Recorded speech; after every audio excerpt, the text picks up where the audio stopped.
বাংলাদেশ ব্যাংকে আমি জানি না এত ঘন ঘন সিদ্ধান্তের পরিবর্তন, এতগুলো সার্কুলার। আমি 4 বছর ছিলাম, সর্বগুণে এর 10 ভাগের 1 ভাগেও সার্কুলার বোধহয় আমি দেই নাই। এত ঘন ঘন সার্কুলার দিচ্ছে, কালকে এটা, পরশু দিন হঠাৎ বলে না না এটা হবে না ওইটা।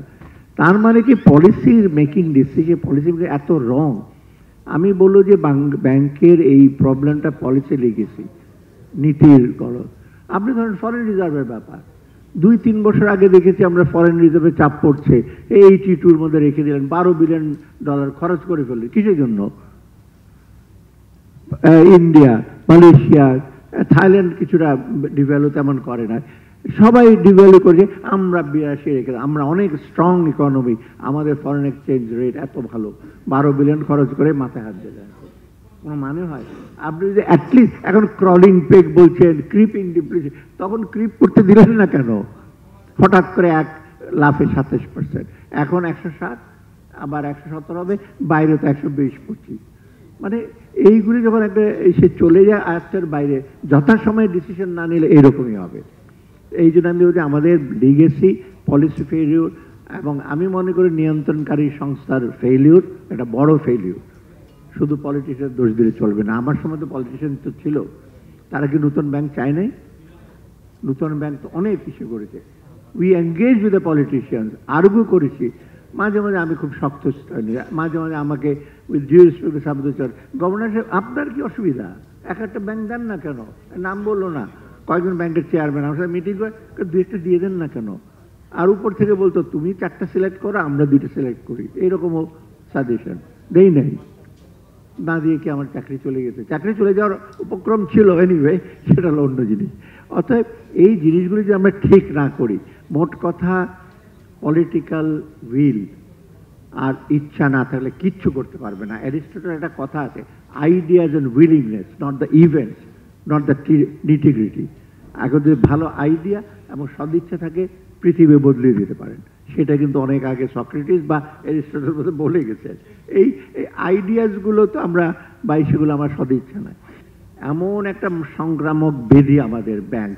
ব্যাংক ছাড়া কিন্তু আমাদের, ব্যাংকে তো একটা বিশেষ ধরনের প্রতিষ্ঠান, বহু যুগ থেকে ব্যাংক আছে। এই জন্য ব্যাংকে দেখবেন প্রুডেন্সিয়াল নর্ম আছে, ম্যানেজমেন্ট নর্ম আছে। একটা ফার্মাসিউটিক্যাল কোম্পানিকে আপনি বলবেন না, বাট একটা গাড়ির কোম্পানি বলে লাল রঙের ওনাকে বিক্রি করবেন না, সবুজ রঙের গাড়িটাকে দেবেন না, এই সমস্ত তো বলে টলে না। কিন্তু ব্যাংকের বেলায় বলে সিঙ্গেল এক্সপোজার লিমিট থাকবে, তারপর ফান্ডেড ইনকাম থাকে, কারণ এটা ডিপোজিটরদের টাকায় চলে, পরিচালকদের টাকায় না।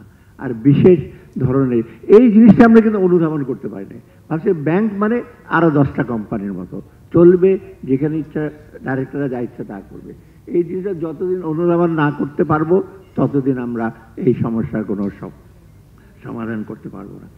যাই হোক, আর কয়েকটা জিনিস আমি বলছি, চ্যালেঞ্জগুলো এসে করতে হলে আপনি দেখেন, এই যে এখন বোধহয় সময় আসছে, আমি ওপেনলি বলি যে নিয়ন্ত্রণ আর পলিসি মেকিং আলাদা করতে হবে। ব্যাংক অফ ইংল্যান্ড, আপনি কোনো ব্যাংক ফাইন্যান্সিয়াল ইনস্টিটিউশন কন্ট্রোল করেন, এটা করে কারা? PRA অ্যান্ড FCA, তাই না? প্রুডেন্সিয়াল রেগুলেটরি অথরিটি, FCA, এবং দে আর ভেরি মাচ, মানে FCA তো ভীষণ করা, যে বাংলাদেশে একটা ব্যাংকে ফাইন করে দিল, তাই না? এটা করা অনুষ্ঠানের দরকার। আর PRA প্রুডেন্সিয়াল রেগুলেটরি না হলে ব্যাংক বন্ধ করে দেবে।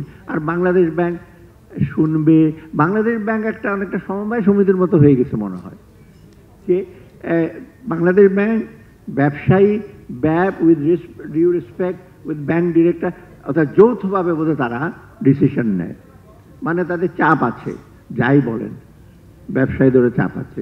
অতএব বাংলাদেশ ব্যাংক নিয়ন্ত্রণকারী কর্তৃপক্ষ বলতে নিয়ন্ত্রণকারী কর্তৃপক্ষ হতে থাকবে, ভেরি স্ট্রং স্ট্যান্ড নেবে, শক্ত হাতে। এটা করেছি, বিচারবে, নিজ রিয়েকশন করে লাভ নাই। হঠাৎ করে চিন্তা করলাম, কে কি বললো, আবার করে ফেললাম, আবার আরেকজন বলল, এই যে অনবরত চলছে, এটা কিন্তু আমার মনে একটা মঙ্গলজনক না।